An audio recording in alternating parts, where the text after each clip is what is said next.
Dude, crap! TV5, how could you? Kalayaan. Napalayaan. TV5, how could you? Not good job! Huwag niyo kong tatatating ka dahil yan! Ano wala sa akin?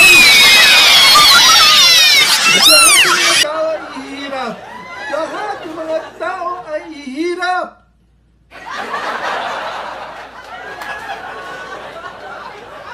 Ikaw talaga, TV5!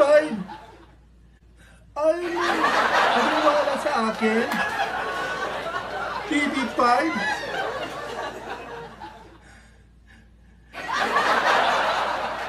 Lahat mga tao ay hihirap na! Dahil sa COVID at yung Spanish Dabas, yan ang mapapapaibig ng taas ng kaso! TV5, how could you?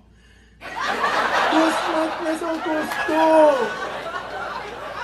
Tapos ay Elma yung inquisition ng Spanish. Kalayaan. Napakahalaga ang kalayaan sa tao sapagkat kung tayo'y walang kalayaan, tayo ay bilanggo. Tayo nakakanikala, nakakadena. Ang mga taong walang kalayaan ay hindi makakilos ng maayos. Hindi niya magawa, hindi niya maisip, hindi niya magawa ang dapat niyang gawin upang magkaroon ng siya na matagumpay na buhay. Kaya napakahalaga ang independence.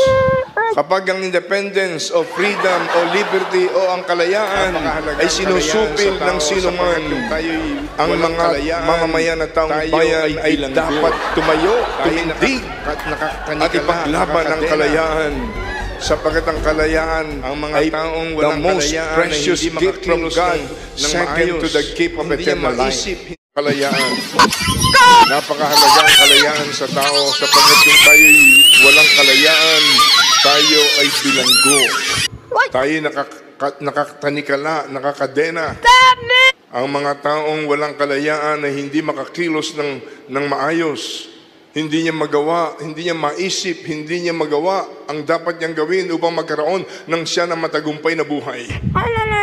Kaya napakahalaga ang independence.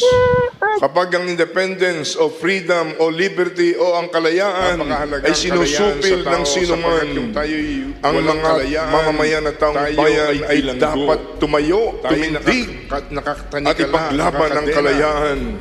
Sapagkat ang kalayaan ay the most precious gift from God, second to the gift of eternal life. Kalayaan.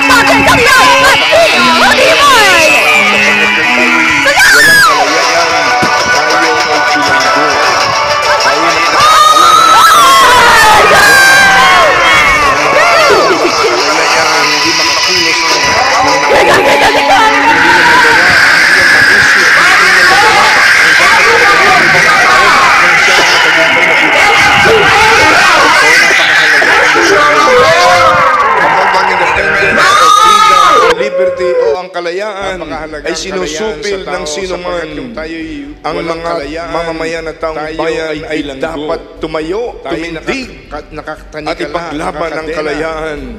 Sapagkat ang kalayaan ay the most precious gift from God, second to the gift of eternal life. Kalayaan. Napakahalaga ang kalayaan sa tao sapagkat kung tayo'y walang kalayaan, tayo ay bilanggo. Tayo nakatanikala, nakakadena. Ang mga taong walang kalayaan ay hindi makakilos ng maayos. Hindi niya magawa, hindi niya maisip, hindi niya magawa ang dapat niyang gawin upang magkaroon ng siya na matagumpay na buhay. Kaya napakahalaga ang independence. Kapag ang independence o freedom o liberty o ang kalayaan ay sinusupil ng sino man, ang mga mamamayan at taong bayan ay dapat tumayo, tumindig at ipaglaban ang kalayaan. Sapagkat ang kalayaan ay the most precious gift from God, second to the gift of eternal life. Are you ready? Watch up, bitch, Ikaw talaga, TV5!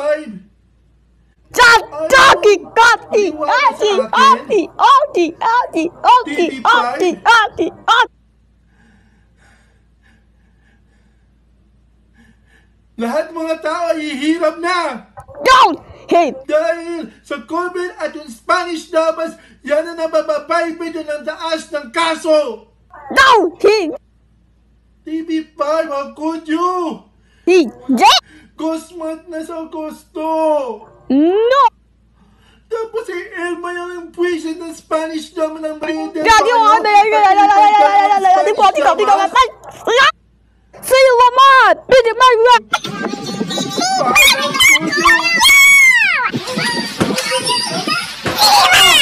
Kalayaan.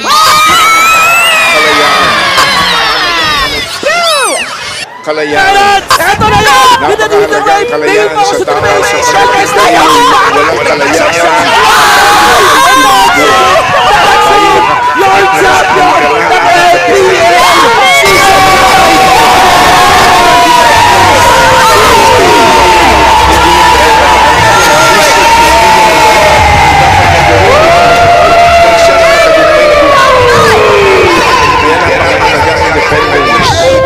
Kapag ang independence o freedom o liberty o ang kalayaan ay sinusubing ng sino man, ang mga mamamayan at taong bayan ay dapat tumayo, tumindig at ipaglaban ang kalayaan.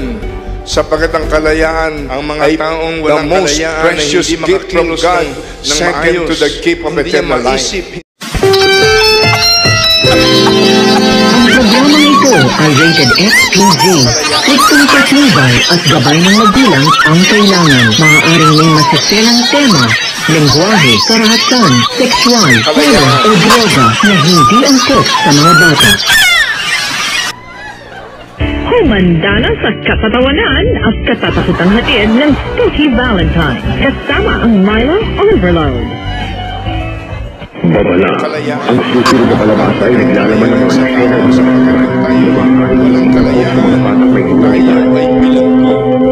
Tayo nakakanika na, nakakadena. Kalayaan. Napakahalaga ang kalayaan sa tao sapagkat kung tayo'y walang kalayaan, tayo ay bilanggo. Tayo nakakanika na, nakakadena.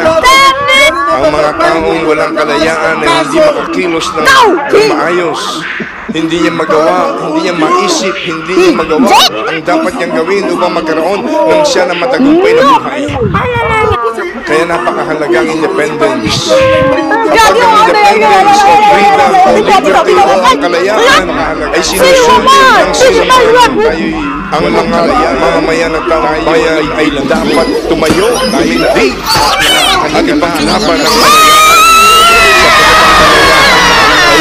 the most precious gift from God, second to the gift of eternal life.